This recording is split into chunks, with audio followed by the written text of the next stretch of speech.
ఈరోజు మన ప్రభుత్వం వచ్చి సంవత్సరం అయింది. ఏడాది పాలన నిర్ణయాలు, కార్యక్రమాల్ని, పథకాల్ని, పనుల్ని, విజయాల్ని ప్రజల్లోకి తీసుకెళ్లేందుకు సుపరిపాలన తొలి అడుగు మొన్నే తలపెట్టాం. మొదటి సంవత్సరం సుపరిపాలన తొలి అడుగు అనే పేరుతో పెట్టి మళ్ళీ ప్రజల జీవన ప్రమాణాలు పెంచడానికి, పునరంకితం కావడానికి మొన్నే ఒక వినూత్నమైన కార్యక్రమానికి శ్రీకారం చుట్టాం. ప్రజాప్రతినిధులు, అధికార యంత్రాంగం ఇద్దరు కూడా దగ్గర 2000 మందితో ఒక కార్యక్రమానికి శ్రీకారం చుట్టి ఈ సంవత్సరం ఏం చేశాం, రాబోయే సంవత్సరం ఏం చేయాలి, 5 సంవత్సరాల్లో మనం ఏం చేయబోతున్నాం, 2047కి రాష్ట్రాన్ని ఏ విధంగా ముందుకు తీసుకుపోతామో ఒక నిర్దిష్టమైనటువంటి టార్గెట్స్తో ఆ కార్యక్రమంలో చర్చించాం. ఇందులో కూడా మీరు ఒక్కసారి చూస్తే ఇక్కడ ఉండే వాళ్ళందరం కూడా పాలసీ మేకర్స్.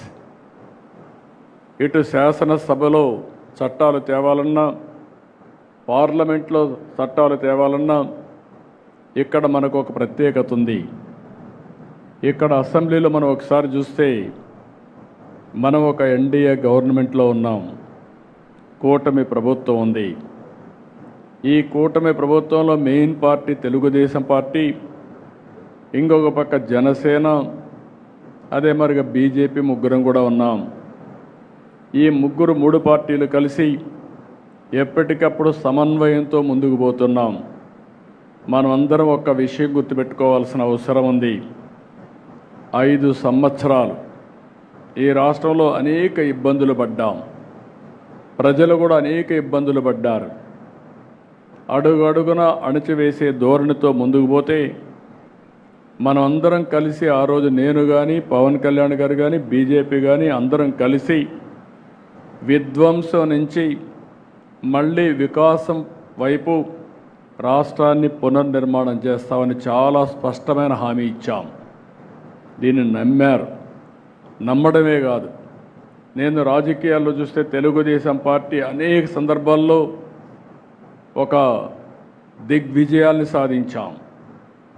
కానీ అవన్నీ కంపేర్ చేసుకుంటే 94% స్ట్రైక్ రేటుతో మొన్న ఎన్నికల్లో అఖండ విజయాన్ని సాధించి పెట్టారంటే అది మన మీద ఉండే నమ్మకం అని మరొక్కసారి మీ అందరికీ విజ్ఞప్తి చేస్తున్నా. ఆ నమ్మకాన్ని, ప్రజల్ని, ఆశల్ని, యాస్పిరేషన్స్ని కాపాడుకోవాల్సిన బాధ్యత మన పైన ఉంది. ఏ ప్రభుత్వం అయినా సరే చేసిన పనులు చెప్పుకోవాలి. ఏ నాయకుడైనా సరే ప్రజల్లోకి వెళ్ళడంలో నామోషి పడకూడదు. పదే మీరు ఎంత తిరగగలిగితే అంత మీరు రాణించే పరిస్థితి ఉంటుంది. ప్రజలకు మీరు ఎంత అందుబాటులో ఉంటే ప్రజలు మిమ్మల్ని ఆదరించే పరిస్థితి వస్తుంది. ఈ విషయం మనం గుర్తుపెట్టుకోవాలి. పని చేయడం ఒక ఎత్తు, ప్రజలకు అందుబాటులో ఉండడం ఇంకొక ఎత్తు. మనం చేసిన పనులు పదే ప్రజలకు చెప్పడం కూడా ఇంకొక విధానం. అదే సమయంలో కొన్ని పనులు కాకపోతే ఎందుకు కాలేదో చెప్పడం కూడా మన బాధ్యత. ఇంకొక పక్క మీరు గుర్తుపెట్టుకోవాల్సింది, ఏదైతే ఈరోజు ప్రజా సమస్యల్ని పరిష్కారం చేస్తూ ప్రజల్లో ఒక తృప్తిని మనం చూడాల్సిన అవసరం ఉంది. ఇంకొక పక్క భవిష్యత్తు పైన ఒక భరోసా, ఒక నమ్మకాన్ని కల్పించవలసిన బాధ్యత మనందరిపైన ఉంది. ఇవి రెండూ రావాలంటే మనం చేసే పనుల మీద ఆధారపడుతుంది, నాయకుడి యొక్క విశ్వాసం పైన ఆధారపడుతుంది. ఈ విషయం కూడా మీరు గుర్తుపెట్టుకోవాలి. మొన్న ఎన్నికల్లో ఎన్ని విన్యాసాలు చేసినా, ఎన్ని దౌర్జన్యాలు చేసినా నిలబడుకున్నాం, పోరాడాం, సఫర్ అయ్యాం. కానీ ప్రజలు మేమున్నామని అండగా నిలబడి, మొన్న చూస్తే నేను నా చరిత్రలో చాలా ఎన్నికలు చూశాను, కానీ ఫస్ట్ టైం మొన్న ఎన్నికలు నేను చూస్తే ఎక్కడ కూడా వీలైనంత వరకు తప్పులు చేయకుండా స్ట్రాటజీలో ముందుకు పోయాం. అలయన్స్ దగ్గర నుంచి, అభ్యర్థుల ఎంపిక దగ్గర నుంచి నిర్మోహమాటంగా అందరికీ చెప్పవలసిన విషయాలు చెప్పాం. గెలిపే ధ్యేయంగా ఆలోచించాం.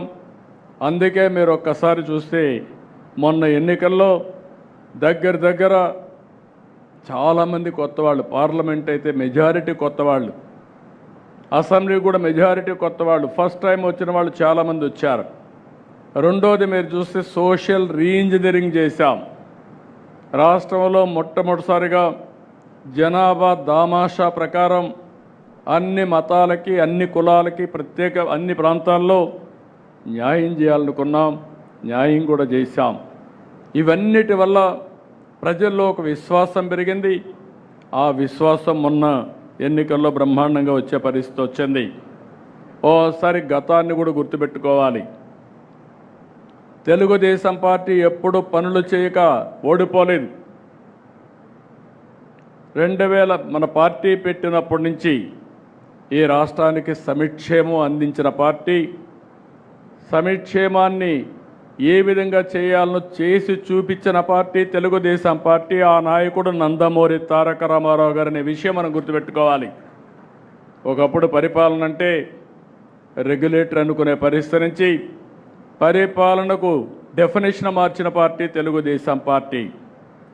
ఇంకొక పక్క 95 నుంచి నేను ముఖ్యమంత్రి అయినప్పుడు మీరు చూస్తే ఫస్ట్ టైం అప్పుడే ఆర్థిక సంస్కరణలు పివి నరసింహారావు గారు తీసుకొచ్చారు. ఆర్థిక సంస్కరణలు అందిపుచ్చుకొని సెకండ్ జనరేషన్ రిఫార్మ్స్ అమలు చేశాం. మిడ్ 90sలో 94-95 ప్రాంతంలో ఇంటర్నెట్ రెవల్యూషన్ వచ్చింది. దాన్ని ఫస్ట్ అడ్వాంటేజ్ తీసుకున్నది మనమే తీసుకున్నాం. ఇవన్నీ కలిసి వచ్చి ఈరోజు మన అభివృద్ధికి ఒక మారుపేరుగా, ఒక వ్యక్తిత్వానికి మారుపేరుగా మనం ముందుకు పోయే పరిస్థితికి వచ్చాం. అదే సమయంలో మీరు చూస్తే నేను పదే చెప్పాను 95 CBN అని. నిర్మోహమాటంగా చెప్పేవాడిని. తప్పులు చేసిన వాళ్ళకి క్లియర్గా చెప్పడం, అదే మరి ఏ అధికారి తప్పు చేసినా క్లియర్గా చెప్పడం, ఒకవేళ అధికారి చెప్తే కూడా మారకపోతే, ఎవరైనా మారకపోతే వాళ్ళపైన చర్య తీసుకోవడం నేను చేసిన పని. దానివల్ల బ్రహ్మాండమైన ఫలితాలు వచ్చాయి. 99 నుంచి పనులు చేశాం. అదే సమయంలో రాజకీయాలు మర్చిపోయాం, ప్రజలకు చెప్పలేకపోయాం. ఎప్పుడు కూడా మీరు గుర్తుపెట్టుకోవాల్సింది, చేసే పనిని ఎప్పటికప్పుడు ప్రజల దగ్గరికి తీసుకుపోవడం. ఏదైనా ప్రజల మనోభావాలకు భిన్నంగా ఉంటే ఎప్పటికప్పుడు కరెక్ట్ చేసుకుంటూ ముందుకు పోవాల్సిన అవసరం ఉంది. 2014-19 విభజన తర్వాత మీరు ఒక్కసారి చూస్తే ఆ రోజు చాలా అనుమానాలు కూడా ఉన్నాయి ప్రజల్లో. ఆ రోజు ప్రజలు ఆలోచించింది, ఆదాయం వచ్చే ప్రాంతాలు తెలంగాణకి వెళ్ళాయి, మనకు జీతాలు వస్తాయా, పింఛన్లు వస్తాయా, ఆదాయం ఎక్కడి నుంచి వస్తుందని చెప్పి బాధపడితే 5 సంవత్సరాలు ఎవ్వరికి ఇబ్బంది కలగకుండా అభివృద్ధిలో కానీ సంక్షేమంలో కానీ భారతదేశంలో నెంబర్ 1గా చేశాం. కానీ ఈ పరుగు పందెంలో మనం రాజకీయాలు మర్చిపోయాం. మనం చేసింది చెప్పలేకపోయాం. చాప కింద నీరుమారుగా మన మీద వ్యతిరేకత చెప్పి, అబద్ధాలు చెప్పి వాళ్ళు గెలిచే పరిస్థితికి వచ్చారు. అందుకని నేను మిమ్మల్ని అందరినీ కోరేది, ఈరోజు ఒక ప్రత్యేకమైన కార్యక్రమం ఇచ్చాం. ఫస్ట్ ఇయర్ ఇక్కడుండే అందరం కూడా ఈ 1 మంత్లో పార్టీ యంత్రాంగం, ప్రజాప్రతినిధులు కలిసి ఎవ్రీ ఇంటికి వెళ్ళి ఎన్నికల ముందు ఏ హామీలు ఇచ్చాం, ఈరోజు ఏ హామీలు మనం నెరవేర్చామో చెప్పే బాధ్యత మనందరిపైన ఉంది. దాని మీద ఒక యాక్షన్ ప్లాన్ తయారు చేసుకోవడానికి ఈ కార్యక్రమం పెట్టామని చెప్పి కూడా నేను మీకు తెలియజేస్తున్నా. ఈరోజు మనం చూస్తే ఏడాది క్రితం అంతా అయోమయం, గందరగోళం, ఎటు చూసినా చీకటి, 10 లక్షల కోట్ల రూపాయల అప్పులు, దెబ్బతిన్న వ్యవస్థలు, నిర్వీర్యమైపోయిన సంస్థలు, అతి దారుణమైన పరిస్థితి. నేను 4వసారి సీఎం అయ్యాను. గతంలో కూడా కొన్ని ఇబ్బందులు ఉన్నాయి. కానీ ఇన్ని ఇబ్బందులు, ఇంత విధ్వంసం నా జీవితంలో ఎప్పుడూ చూడలేదు. అంటే కేంద్రం ఇచ్చే డబ్బులు సెంట్రలీ స్పాన్సర్డ్ స్కీమ్స్లో 95 ఇస్తే 95 కూడా డీఫంక్ట్ అయిపోయినాయి. ఇచ్చిన డబ్బుల్ని డైవర్ట్ చేసే పరిస్థితికి వచ్చారు. నిన్న అర్బన్ డెవలప్మెంట్ రివ్యూ చేస్తూ ఉంటే మెప్మా నిధులు కూడా కేంద్రం ఇచ్చిన డైవర్ట్ చేసి మీరు అది ఖర్చు పెట్టి యూసీ ఇవ్వండి, అప్పుడే డబ్బులు రిలీజ్ చేస్తామనే పరిస్థితికి వచ్చారు. ఇప్పటికీ దగ్గర 85-86 స్కీముల్ని రివైవ్ చేశాం. దగ్గర 15,000 కోట్ల రూపాయలు వీళ్ళు ఖర్చు పెట్టి, లేకుంటే డైవర్ట్ చేసిన డబ్బుల్ని మళ్ళా ఖర్చు పెట్టి అవన్నీ కూడా మళ్ళీ ట్రాక్లో పెట్టే పరిస్థితికి వచ్చాం. ప్రజలకు ఇచ్చిన ప్రకారం ఈరోజు మనం విధ్వంసం నుంచి వికాసం వైపు ప్రయాణం మొదలుపెట్టాం. నేను అన్ని సెట్ చేశాను నేను చెప్పడం లేదు. అందుకే మీరు చూస్తే సుపరిపాలనలో తొలి అడుగే అన్నాం. ఈ ఒక్క సంవత్సరం మనం వేసింది తొలి అడుగు మాత్రం వేసాం. అయితే ఎన్ని సమస్యలున్నా సమస్యలు చూసి మనం భయపడడం లేదు. ఒక్కొక్క సమస్యని పరిష్కారం చేసుకుంటూ ఎక్కడికక్కడ మనం ముందుకు పోయాం. ఒకే లక్ష్యంగా ముందుకు పోతున్నాం. అదే రాష్ట్ర పునర్నిర్మాణం, పూర్వ వైభవం తేవడం, ఏపీని అగ్రగామిగా చేయడం అనే సంకల్పంతో మనం పనిచేస్తున్నాం. అనేక సవాళ్లు దాటాం. నేను పదే చెప్పాను. ఈరోజు రాష్ట్రంలో మీరు ఒక్కసారి చూస్తే సరైన సమయంలో ప్రజలు కూడా సరైన నిర్ణయం తీసుకుని మనకు సహకరించారు. మొన్న ఎన్నికల్లో మీరు చూస్తే అటు కేంద్రంలో ఎన్డీఏ ప్రభుత్వం వచ్చినప్పుడు మనం క్రూషియల్గా తయారయ్యే పరిస్థితికి వచ్చాం. ఎప్పుడు కూడా తెలుగుదేశం పార్టీని మీరు గుర్తుపెట్టుకోవాలి, బ్లాక్మెయిల్ రాజకీయాలు ఎప్పుడు మనం చెయ్యం. విశ్వసనీయతకు మారుపేరుగా రాజకీయాలు చేశాం. మనకు అధికారం ముఖ్యం కాదు, రాష్ట్ర అభివృద్ధి ముఖ్యం, తెలుగు జాతి ప్రయోజనాలు ముఖ్యం, రాష్ట్ర ప్రయోజనాలే ముఖ్యంగా మనం ముందుకు పోయాం. అదే సమయంలో మనం ఒక్కసారి మీరు ఆలోచిస్తే ఎప్పుడు అధికారంలో లేక మనం చాలా అవకాశాలు వచ్చాయి. ఒక్క మాటలో చెప్పాలంటే ఏ రాజకీయ పార్టీకి రానన్ని అవకాశాలు మనకు వచ్చాయి. ఒక ప్రాంతీయ పార్టీ నేషనల్ ఫ్రంట్ పెట్టి కేంద్రంలో ప్రభుత్వాన్ని ఏర్పాటు చేసిన నాయకుడు నందమూరి తారక రామారావు గారు, ఎన్టీఆర్. ఆ తర్వాత యునైటెడ్ ఫ్రంట్ పెట్టి 2 గవర్నమెంట్ని మనం ఏర్పాటు చేశాం. ఆనాటి గవర్నమెంట్లోనే ఎర్రమనాయుడు గారు కేంద్ర మంత్రిగా ఉత్తరాంధ్ర నుంచి వచ్చారు. తర్వాత ఈరోజు రామ్మోహన్ నాయుడు కేంద్రంలో మంత్రిగా ఉండే పరిస్థితికి వచ్చారు.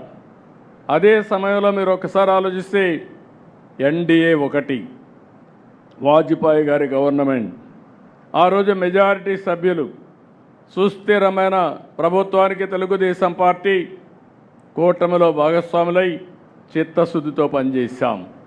2014లో మళ్ళా అవకాశం వచ్చింది. 2024లో మళ్ళీ మనకు అవకాశం వచ్చే పరిస్థితికి వచ్చింది.